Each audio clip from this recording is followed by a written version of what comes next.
Capítulo 1 do livro O Poder do Pensamento Positivo. Guia prático para a solução dos seus problemas diários. Norman Vincent Peale. Tenha confiança em si mesmo. Tenha confiança em si mesmo. Tenha confiança em suas aptidões. Sem uma confiança simples, porém sólida, em sua própria força, você não poderá ser coroado de êxito nem ser feliz. Terá, porém, sucesso se tiver a necessária confiança em si mesmo. A sensação de inferioridade e de inaptidão costuma intervir na materialização de nossas esperanças, mas se tivermos confiança em nós mesmos, atingiremos nossos objetivos. Dada a importância dessa atitude mental, este livro auxiliará você a ter fé e a libertar a sua força interior. É contristador notar o número de pessoas que se veem prejudicadas e infelizes em virtude desse mal que popularmente se designa por complexo de inferioridade. Mas você não tem necessidade alguma de sofrer por esse mal. Pode vencê-lo mediante certas medidas, podendo desenvolver em si mesmo uma fé criadora, uma fé que justifica. Após falar perante uma convenção de homens de negócios no auditório de uma cidade, estava eu ainda no palco cumprimentando algumas pessoas, quando se acercou de mim um homem presa de viva emoção. Perguntou-me se podia falar comigo a respeito de uma questão importante que o atormentava. Pedi-lhe que esperasse até que todos saíssem. Quando isso se deu, fomos sentar-nos nos bastidores do palco. Estou nessa cidade para tratar de um negócio, o mais importante de minha vida, explicou. Se eu for bem-sucedido, será a minha felicidade. Se fracassar, serei um desgraçado. Sugeri-lhe que se acalmasse um pouco e não encarasse a questão sob um aspecto assim tão desanimador. Se fosse coroado de êxito, seria naturalmente esplêndido. Se não o fosse, bem, começaria novamente a vida. Falta-me confiança em mim mesmo, murmurou ele com desalento. Não tenho confiança em mim, nem creio que possa adquiri-la. Sinto-me deprimido, completamente sem coragem. Realmente, lamentou, sinto-me prestes a naufragar e dizer que estou com 40 anos de idade, porque me vejo sempre atormentado por essa sensação de inferioridade, por essa falta de confiança e essa descrença constante. Ouvi sua conferência esta noite, o que o senhor falou sobre o poder do pensamento positivo e desejo perguntar-lhe como poderei adquirir essa confiança em mim mesmo. Há certas medidas a tomar, respondi. Em primeiro lugar, é importante descobrir por que tem essa sensação de que não tem poder algum. Isso requer análise e levará tempo. Devemos sondar os males de nossa vida emotiva, do mesmo modo que o faz um médico ao procurar descobrir algo que fisicamente esteja mal. Não se pode fazer isso imediatamente, nesta nossa curta entrevista de hoje. Talvez o seu caso exija certo tratamento para que se possa conseguir uma solução permanente. Contudo, a fim de que possa auxiliá-lo no problema que o preocupa, vou dar-lhe uma fórmula que surtirá efeito se a usar. Quando estiver na rua, sugiro que repita certas palavras que vou lhe dar. Diga-as várias vezes depois de se deitar. Quando acordar amanhã cedo, repita-as 3 vezes antes de se levantar. Quando estiver a caminho para ir tratar do seu importante negócio, repita-a novamente 3 vezes. Faça-o com fé de que receberá força e aptidão suficiente para tratar do problema. Mais tarde, se quiser, poderemos analisar o seu caso básico. Independentemente do que poderá acontecer ao seguir esse estudo, a fórmula que eu vou lhe dar agora poderá, afinal, ser um grande fator na cura. Eis as palavras que lhe recomendei. Poderei fazer tudo com a ajuda de Cristo. Ele me dará forças. Filipenses 4:13. Como o desconhecido não estava familiarizado com essas palavras, escrevi-as num cartão e mandei que ele as lesse 3 vezes em voz alta. Agora, siga esse conselho. Tenho certeza de que tudo ocorrerá bem. Ele se animou e quedou-se um momento em silêncio. Disse depois, muito comovido: Está bem, doutor. Viu empregar-se e empertigar-se e mergulhar nas sombras da noite. Sua figura, a princípio desconsolada, parecia demonstrar agora, na maneira pela qual saiu, que a fé já estava operando no seu espírito. Comunicou-me posteriormente que aquela fórmula simples lhe fizera maravilhas e acrescentou: Parece incrível que umas poucas palavras da Bíblia possam fazer tanto bem a uma pessoa. Esse homem mandou fazer, tempos depois, um estudo das razões de suas atitudes de inferioridade, as quais foram eliminadas por meio de conselhos de ordem científica e observância de fé religiosa. Aprendeu a ter fé, recebeu certas instruções específicas que deveria seguir. Essas serão dadas mais adiante nesse capítulo. Adquiriu gradativamente uma forte, firme e razoável confiança. Não cessa de proclamar sua grande surpresa ao ver como as coisas lhe correm bem agora. Sua personalidade adquiriu um caráter positivo e não negativo, de modo que não mais afugenta o êxito. Ao contrário, costuma atraí-lo para si. Possui agora verdadeira confiança em sua própria força. Há várias causas para a sensação de inferioridade, e não são poucas as que se originam da nossa infância. O diretor de uma companhia consultou-me a respeito de um jovem a quem desejava promover. Acontece, porém, explicou ele, que não podemos confiar-lhe certas informações importantes e sigilosas. É lamentável. Não fosse isso, falo-ia meu assistente na administração. O rapaz tem todas as aptidões necessárias, mas fala muito, e sem que seja esta a sua intenção, divulga questões de natureza particular e importante.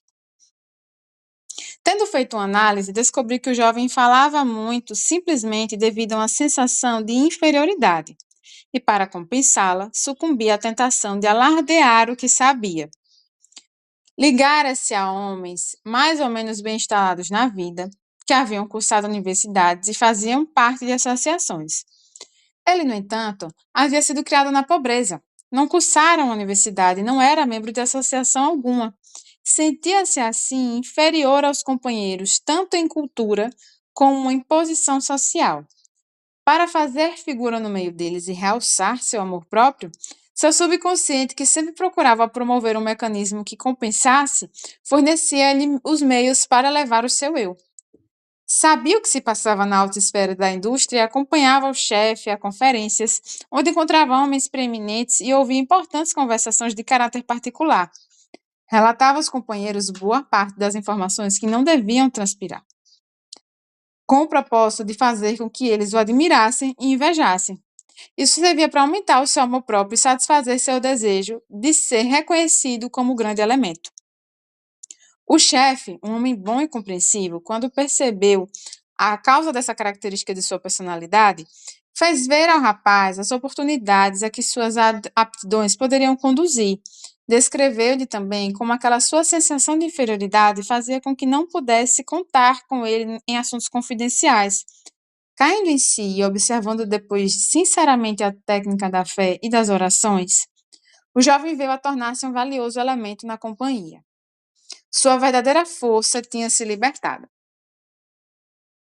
Posso, talvez, por meio de uma referência pessoal, ilustrar a maneira pela qual muitos jovens adquirem o complexo de inferioridade. Quando menino, eu era extremamente magro. Tinha muita energia, fazia parte do time de corredores nas competições esportivas, gozava de boa saúde e era bastante rijo, mas muito magro. Isso me atormentava, porque não queria ser magro. Desejava ser gordo. Chamavam-me de magricela, e eu não gostava desse apelido. Preferia que me chamassem de gorducho. Sonhava em ser valentão, forte e gordo. Fazia de tudo para engordar.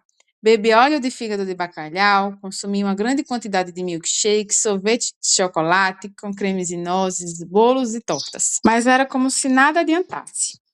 Não engordava mesmo. Passava noites acordado pensando no meu físico e sofria com isso. Continuei a tentar ganhar peso até quase os 30 anos, e foi então que, inesperadamente, comecei a engordar a olhos vistos. A gordura começou a preocupar-me, passara da conta. Finalmente tive que fazer uma dieta para reduzir o peso. Foi um sofrimento poder conseguir um corpo mais ou menos razoável. Em segundo lugar, para encerrar essa análise pessoal que estou expondo para mostrar aos outros como opera esse mal, eu era filho de um pastor e ninguém se esquecia de lembrar-me desse fato. Todos os companheiros podiam fazer o que bem entendessem, mas ai de mim se tentasse fazer uma pequenina coisa qualquer. Lá vinha a crítica. Oh, você, um filho de pastor. Não queria ser filho de pastor, pois é de se supor que seus filhos deveriam ser a delicadeza em pessoa. Desejava ser conhecido como sendo um valentão. Talvez seja essa a razão porque os filhos dos pastores adquirem a reputação de serem algo intratáveis. Revoltam-se contra o fato de terem que empunhar sempre a bandeira da igreja. Jurei que uma coisa jamais faria, a de tornar-me pastor. Acontece que eu descendia de uma família cujos membros, na sua totalidade, eram artistas e gostavam de fazer discursos, uma coisa de que eu absolutamente não queria ouvir falar. Costumavam fazer levantar-me em público para discursar, e nessas ocasiões eu quase morria de medo, ficava apavorado. Isso faz muitos anos. De quando em vez, sinto ainda algo daquela desagradável sensação de outrora quando subo a uma tribuna para falar em público. Tinha que empregar todos os recursos conhecidos para despertar confiança na força que, porventura, Deus me dera. Encontrei a solução dos problemas nas normas simples da fé que a Bíblia nos ensina. São princípios científicos e bons que podem curar qualquer pessoa do doloroso complexo de inferioridade. Empregando-os, a pessoa que sofre desse mal poderá descobrir e libertar a sua força interior, inibida em virtude de uma sensação de deficiência. Tais são algumas das origens do complexo de inferioridade que criam fortes barreiras em nossa personalidade. Ele advém de alguma emoção violenta em nossa infância, ou das consequências de certas circunstâncias, ou de algo que fizemos a nós mesmos. É um mal que, da névoa do passado, surge nos recessos sombrios de nossa personalidade. Talvez você tenha um irmão que foi um brilhante estudante. Ele tirava as primeiras notas na escola e você as notas baixas, e isso durante todo o tempo do curso.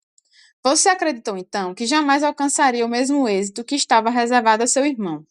Ele obtinha notas altas e você notas baixas. Isso fazia você pensar que nunca poderia melhorar sua situação. Aparentemente, não lhe passava pelo espírito que algumas das pessoas que não haviam tirado boas notas na escola eram justamente aquelas que tinham tido maior êxito na vida. O simples fato de alguém tirar notas brilhantes no colégio não quer dizer que esteja fadado a ser o homem mais importante do país, pois é bem possível que essas notas brilhantes cessem ao receber ele o diploma e que a pessoa que teve notas baixas venha a receber depois na vida as verdadeiras notas altas. O segredo preliminar ao complexo de inferioridade, que é outro termo para a completa falta de confiança em si mesmo, está em impregnar o espírito de uma grande fé.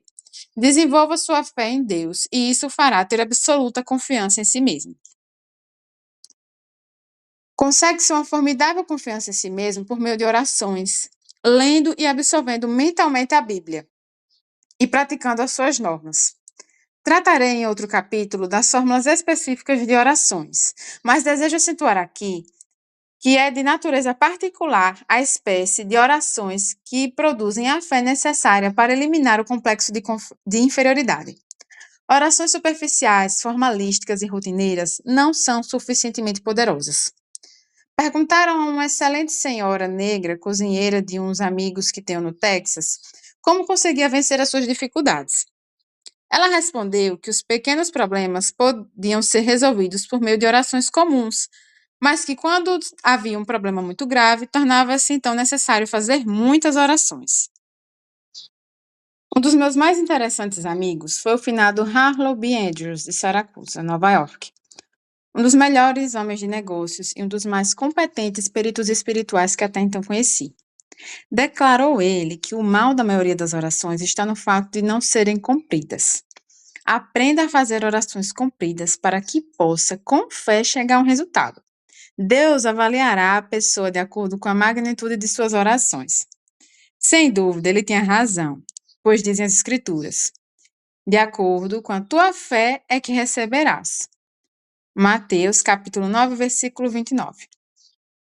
Portanto, quanto maior o problema, tanto maior a oração.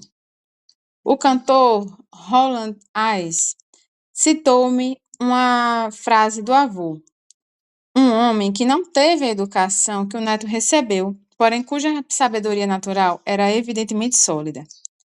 O mal de muitas orações é de não virem do fundo do coração.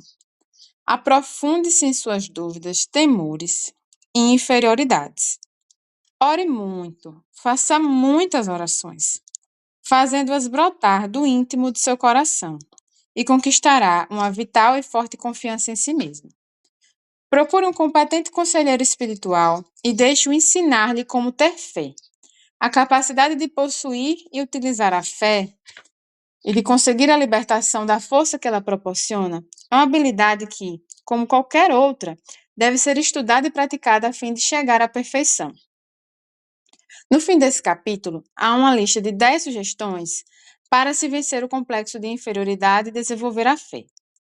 Pratique-as diligentemente e elas o auxiliarão a criar confiança em si mesmo, dissipando a sua sensação de inferioridade, por mais profunda que seja. Nesse ponto, desejo frisar que, para adquirir essa sensação de confiança, é de grande eficiência a prática de infundir no espírito conceitos encorajadores. Se seu espírito ficar obcecado por ideias de insegurança e inaptidões, será isso naturalmente devido ao fato de as ter deixado dominar-lhe o pensamento durante um longo período de tempo. É preciso que dê ao espírito outra qualidade de ideias mais positivas, o que conseguirá com repetidas sugestões de pensamentos estimuladores. Nas árduas atividades da vida cotidiana, é preciso disciplinar o pensamento se se quer educar novamente o espírito e fazê-lo um gerador de energias. É possível, mesmo em meio aos trabalhos diários, alimentar o espírito com pensamentos estimuladores. Permita-me, leitor, que lhe fale sobre um homem que assim procedia, utilizando-se de um método característico. Numa manhã de rigoroso inverno, ele veio buscar-me no hotel, numa cidade do Oeste Central, para levar-me a outra cidade, 35 milhas distante, onde eu tinha que fazer uma palestra. Entramos no automóvel, ele passou logo a imprimir certa velocidade ao carro, o que achei algo inconveniente, pois a estrada estava escorregadia. Lembrei-lhe de que dispunhamos de bastante tempo e sugeri que moderasse a marcha. Não se preocupe quando eu estiver guiando, respondeu ele. Eu mesmo costumava sentir muita insegurança, mas acabei dominando-me. Tinha medo de tudo, de andar de automóvel e de avião. Quando alguma pessoa de minha família fazia uma viagem, ficava preocupada até que regressasse. Vivia sempre com a sensação de que ia acontecer alguma coisa. Isso me tornava a vida um sofrimento. Vivia dominado por esse complexo. Não tinha confiança em mim. Esse estado de espírito refletiu-se em meus negócios. As coisas não me corriam muito bem, mas descobri um plano maravilhoso que me eliminou toda aquela sensação de insegurança. Hoje em dia, tenho confiança em mim e na vida. Era este o plano maravilhoso. Ele apontou para 2 clipes fixados no painel do carro, logo abaixo do para-brisa, e depois tirou do porta-luvas um maço de cartões. Escolheu um e colocou-o debaixo do clipe. Lia-se no cartão: Se tens fé, nada te será impossível. Mateus capítulo 17, versículo 20. Tirou o cartão e embaralhou com uma só mão os outros cartões, enquanto o guiava com a outra. Pegou um ao acaso e colocou-o debaixo do clipe. Dizia o segundo cartão: Se Deus estiver conosco, quem irá poder estar contra nós? Romanos capítulo 8, versículo 31. Sou caixeiro viajante, explicou ele. Ando o dia todo de automóvel visitando a freguesia. Descobri que, quando a gente está guiando, toda sorte de pensamentos nos assalta o espírito. Se a qualidade do pensamento é negativa, passa-se o dia todo com ideias negativas, o que é ruim. Era o que acontecia comigo. Quando no automóvel, entre uma visita e outra, costumava pensar coisas pessimistas, sempre com a impressão do medo. E, a propósito, Essa era uma das razões por que minhas vendas estavam decrescendo. Mas depois que comecei a usar esses cartões e a decorar suas frases enquanto guio, aprendi a pensar diferentemente. Aquela sensação antiga de insegurança que não me largava desapareceu, por assim dizer. Ao invés de pensar agora em coisas pessimistas, penso em coisas otimistas e encho-me de coragem. É realmente maravilhosa a transformação que esse método operou em mim. Auxilia-me nos negócios também. De fato, como pode uma pessoa esperar fazer uma venda se vai à casa do freguês com a ideia de que não conseguirá vender-lhe coisa alguma? Esse plano usado pelo meu amigo é muito sábio. Imbuindo o espírito com a afirmativa de que Deus está presente e o auxiliará, modificou realmente o processo de seus pensamentos. Deu paradeiro àquela sensação de insegurança que havia muito o dominava. Libertou-se-lhe a poderosa força que nele se achava inibida. Formamos essa sensação de insegurança ou segurança consoante a maneira de pensarmos. Se, em nossos pensamentos, ficamos sempre na expectativa de horríveis acontecimentos, resultará que ficaremos constantemente presa de uma sensação de insegurança. O que é ainda mais grave, tenderemos a criar, pela força do pensamento, as próprias condições que tememos. Aquele vendedor realmente criou resultados positivos pensando em coisas estimuladoras por meio daquele processo de colocar os cartões diante de si no carro. Sua força, curiosamente inibida por uma psicologia derrotista, flui agora de uma personalidade na qual foram estimuladas atitudes criadoras. A falta de confiança em si mesmo é, aparentemente, um dos grandes problemas que atormentam um considerável número de pessoas hoje em dia. Fez-se uma investigação em 600 alunos de cursos de psicologia. Pediu-se-lhes que expusessem os seus mais difíceis problemas pessoais. 75% declararam que não tinham confiança em si. Seguramente é de presumir que essa mesma grande proporção se aplique à população geral. Encontram-se por toda parte pessoas que, intimamente, são medrosas, receiam enfrentar a vida, sofrem de profunda sensação de incapacidade e insegurança e duvidam de sua própria força. No íntimo de seu ser, não confiam em sua capacidade de arcar com responsabilidades. Com isso, deixam de aproveitar as oportunidades que aparecem. Vivem sempre atormentadas por um vago e sinistro temor de que algo não vai dar certo. Não acreditam que o que desejam ser depende unicamente delas, razão porque procuram contentar-se com algo menos digno do que poderiam conseguir com a sua capacidade. Milhares e milhares de pessoas passam a vida rastejando, vencidas e presas do medo. No entanto, na maioria dos casos, tal negação de força é desnecessária.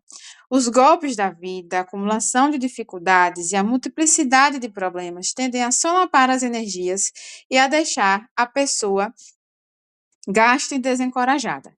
Em tais condições, a verdadeira situação da força se acha muitas vezes obscura e a pessoa deixa-se vencer pelo desânimo, o que os fatos, aliás, não justificam. É vitalmente essencial avaliar novamente os bens que a nossa personalidade possui. Se o fizermos de modo razoável, constataremos que a nossa situação é menos penosa do que se nos afigura. Um exemplo. Um homem de 52 anos veio consultar-me uma vez. Demonstrava estar completamente desesperado. Disse-me que estava liquidado. Informou-me que havia perdido tudo que tinha, fruto de toda uma existência de trabalho. Tudo? Perguntei. Não ficou coisa alguma. Perdi tudo. Não há mais esperança. Estou muito velho para recomeçar a vida. Perdi toda a fé em mim. Naturalmente, condoeu-me aquela sua situação, mas era evidente que a principal dificuldade era o fato de as pesadas sombras do desespero lhe terem penetrado o espírito, descolorindo-lhe as perspectivas e provocando-lhe uma distorção. Suas verdadeiras energias tinham ficado inibidas com a tortura de seus pensamentos, travando-lhe assim a ação. Mas que tal se pegássemos uma folha de papel e anotássemos os bens que ainda lhe restam? Propus. Não há necessidade, suspirou ele. Não me ficou coisa alguma, creio que já mencionei isso. Mesmo assim, vamos ver, insisti. Perguntei-lhe depois. Sua esposa ainda está com o senhor? Como? É claro que está. É uma criatura admirável. Há 30 anos que estamos casados. Jamais ela me abandonaria, por pior que fosse a situação. Está bem, vamos anotar isso. Sua esposa continua em sua companhia e não abandonará aconteça o que acontecer. Que diz a respeito dos filhos? Tem filhos? Tenho, respondeu. Tenho 3. E são realmente 3 criaturas adoráveis. Comoveu-me bastante a maneira com que eles logo me procuraram e disseram de seu amor por mim e que também não me abandonariam. Bem, aí temos o item número 2. 3 filhos que o amam e não o abandonarão. Tem amigos? Sim, de fato tenho bons amigos. Devo confessar que foram muito corretos. Vieram visitar-me e disseram que gostariam de auxiliar-me. Mas que podem fazer? Não podem fazer coisa alguma. Esse é o item número 3. Tem alguns amigos que gostariam de ajudá-lo e o têm em grande estima. Que me diz de sua integridade? Agiu mal alguma vez? Nada há contra minha integridade. Sempre procurei agir direito. Tenho a consciência limpa. Muito bem. Anotemos a sua integridade como sendo o item número 4. Que me diz de sua saúde? Gozo de boa saúde. Poucas vezes fiquei doente. Creio que estou em uma boa forma fisicamente.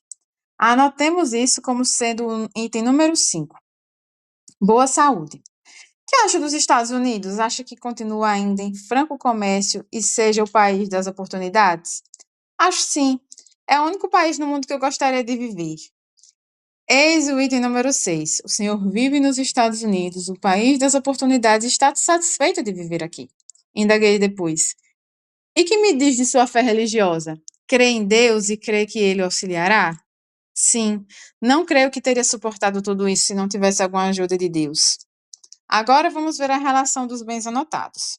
Uma esposa maravilhosa, casada há 30 anos, 3 filhos devotados que não abandonarão, amigos que o querem ajudar e que o têm em grande estima, integridade, nada fez que o possa envergonhar, boa saúde, vive nos Estados Unidos, o maior país do mundo, tem fé religiosa.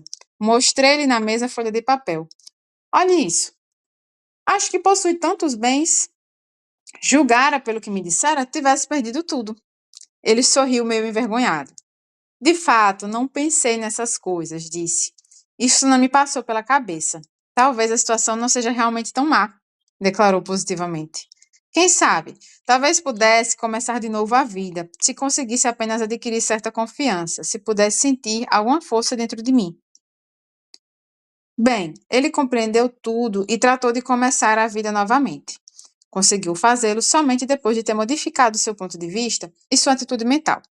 A fé varreu as dúvidas que o assaltavam e uma força o bastante para vencer suas dificuldades emergiu do íntimo do seu ser. Esse incidente ilustra uma profunda verdade expressa num documento muito importante do célebre psiquiatra Dr. Karl Menninger. Disse ele: as atitudes são mais importantes que os fatos. Vale a pena repetirmos essa frase para que possamos aurir a verdade que ela encerra. Qualquer fato que enfrentarmos, por mais penoso que seja, mesmo que pareça irremediável, não será tão importante como a nossa atitude para com ele. De maneira como julgarmos um fato, da maneira como julgarmos um fato, é que poderemos ser derrotados antes que possamos tomar qualquer medida com relação a ele. Poderemos, talvez, permitir que o fato nos esmague mentalmente antes que comecemos a tratar realmente dele.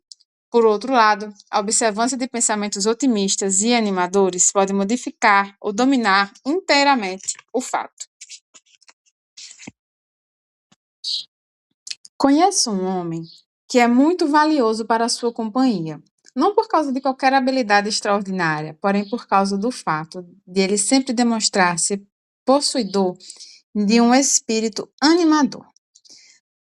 Quando seus companheiros encaram com pessimismo certo problema, ele logo emprega um método a que deu o nome de o método do aspirador de pó. Isto é, por meio de uma série de perguntas, ele aspira o pó do espírito de seus companheiros, arranca-lhe as atitudes negativas. Depois, muito serenamente, sugere-lhes ideias positivas com relação ao problema, infundindo-lhes novas atitudes, as quais lhe dão nova concepção dos fatos. Muitas vezes, os companheiros comentavam os problemas, os quais lhes pareciam diferentes quando esse homem começava a operar sobre eles. É a atitude de confiança que cria a diferença e ela não elimina a objetividade na avaliação dos fatos. A vítima do complexo de inferioridade vê os fatos através de atitudes que lhe são prejudiciais. O segredo para corrigir-se está simplesmente em adquirir uma visão normal que se incline para o lado positivo. Se você, leitor, se julga vencido e perdeu a confiança em sua capacidade de vencer, sente-se, pegue uma folha de papel e faça uma lista. Não dos fatores que lhe são adversos, mas dos que tenha a seu favor. Se pensarmos constantemente nas forças que parecem estar contra nós, acabaremos transformando-as numa verdadeira força, o que, aliás, não se justifica. Elas tomarão a consciência que, na realidade, não possuem. Mas se, ao contrário, encararmos mentalmente os nossos valores e os pensarmos e fixarmos neles os nossos pensamentos, realçando-os ao máximo, conseguiremos libertar-nos de nossas dificuldades, independentemente de que possam ser. As nossas forças interiores começarão a firmar-se e, com o auxílio de Deus, nos tirarão da derrota para nos conduzir à vitória. Uma das mais poderosas concepções, que é seguramente a cura para a falta de confiança, é o pensamento de que Deus está realmente a nosso lado, ajudando-nos. Este é um dos mais simples ensinamentos da religião. Deus Todo-Poderoso será nosso companheiro, não nos abandonará e nos auxiliará até o fim. Nenhuma ideia é tão poderosa para desenvolver a confiança em nós mesmos como a dessa simples crença, quando praticada. Para praticá-la, basta afirmar: Deus está me ajudando, Deus está me guiando. Leitor amigo, despenda alguns minutos imaginando sua presença. Repita depois essa afirmação com fé. Trate de seus afazeres com a ideia de que aquilo que você afirmou e imaginou é verdade. Faça essa afirmação, imagine a sua presença. Tenha fé e será senhor de si. A libertação das forças que esse processo estimula o surpreenderá. A sensação de confiança depende do tipo de pensamentos que habitualmente ocupa seu espírito. Pense no fracasso e pode estar certo de que se sentirá fracassado. Pratique, porém, pensamentos estimuladores. Faça disso um hábito dominante e acabará desenvolvendo uma forte sensação de capacidade que o habilitará a vencer quaisquer dificuldades. Realmente, a sensação de confiança aumenta a nossa força. Basil King disse certa vez: seja ousado, que forças poderosas virão em seu auxílio. A experiência prova a verdade desse conceito. Você sentirá que essas forças poderosas o estão auxiliando à medida que a sua crescente fé vai modificando suas atitudes. Emerson declarou uma grande verdade: somente vencem aqueles que acreditam poder vencer. E acrescentou: faça aquilo que você possa temer, que o temor desaparecerá. Tenha sempre confiança e fé, que seus temores e sensação de insegurança logo deixarão de exercer qualquer domínio sobre você. Uma vez, quando Stonewall Jackson planejava um ousado ataque, um de seus generais receoso fez objeções, dizendo que temia isso ou aquilo. Jackson pousou a mão sobre o ombro de seu subordinado e disse-lhe: General, não se guie jamais pelos seus temores. O segredo está em encher o espírito com pensamentos de fé, confiança e segurança. Isso expelirá todos os pensamentos eivados de dúvidas e eliminará a falta de confiança. Há um homem que durante muito tempo vivia atormentado por uma sensação de insegurança e temores, Sugeri que lesse a Bíblia inteira, sublinhando com lápis vermelho todas as citações nela contidas relativas à coragem e confiança. Ele acabou decorando-as. De fato, impregnou o espírito com os pensamentos mais sadios, mais felizes e mais poderosos que há no mundo. Esses pensamentos dinâmicos transformaram-no de criatura desesperada que era, passou a ser um homem de força dominante. Foi notável a transformação que nele se operou em poucas semanas. De um espírito quase completamente fracassado, passou a ser uma personalidade confiante e inspiradora. Reconquistou a confiança em si mesmo e em sua própria força por meio de um processo simples, o de modificar o seu modo de pensar. Para resumir, o que pode você fazer agora para criar confiança em si mesmo? Mencionamos abaixo 10 regras simples e exequíveis para dominar suas ideias de inaptidão e aprender a ter fé. Milhares de pessoas as têm empregado e obtido brilhante resultado. Comece a seguir esse programa que irá também criar essa confiança em si mesmo e em sua própria força. Você também terá essa mesma sensação de possante energia. 1. Formule e grave indelevelmente em seu espírito um quadro mental de si mesmo como sendo coroado de êxito em tudo. Mantenha sempre esse quadro no espírito. Não permita que desapareça. Seu espírito procurará desenvolver essa ideia. Jamais pense que irá fracassar. Jamais duvide da realidade dessa imagem mental. Seria perigosíssimo, pois o espírito sempre procura realizar aquilo que se imagina. Por conseguinte, imagine sempre o sucesso, por piores que as coisas lhe possam parecer no momento. 2. Toda vez que um pensamento negativo relacionado à sua força pessoal lhe assaltar o espírito, exprima deliberadamente um pensamento positivo para eliminá-lo. 3. Não crie obstáculos em sua imaginação. Deprecie todos esses pseudo-obstáculos. Reduza-os ao mínimo. As dificuldades devem ser estudadas e tratadas de maneira eficiente a fim de serem eliminadas. Devem ser encaradas apenas como se apresentam, não devem ser ampliadas por pensamentos pessimistas. 4. Não se deixe atemorizar por outras pessoas. Procure imitá-las. Ninguém pode ter a sua eficiência. Lembre-se também que a maioria das pessoas, não obstante mostrar confiança em si, sente-se muitas vezes tão receosa e tão hesitante quanto você. 5. Repita 10 vezes ao dia estas palavras dinâmicas. Se Deus estiver conosco, quem irá poder estar contra nós? Suspenda aqui a leitura e repita-as agora, lentamente e com confiança. Se Deus estiver conosco, quem irá poder estar contra nós? 6. Arranje um competente conselheiro para ajudá-lo a compreender a razão de ser de seu modo de agir.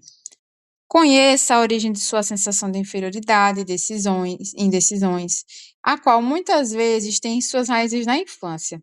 O conhecimento de nós mesmos é um fator na cura. 7.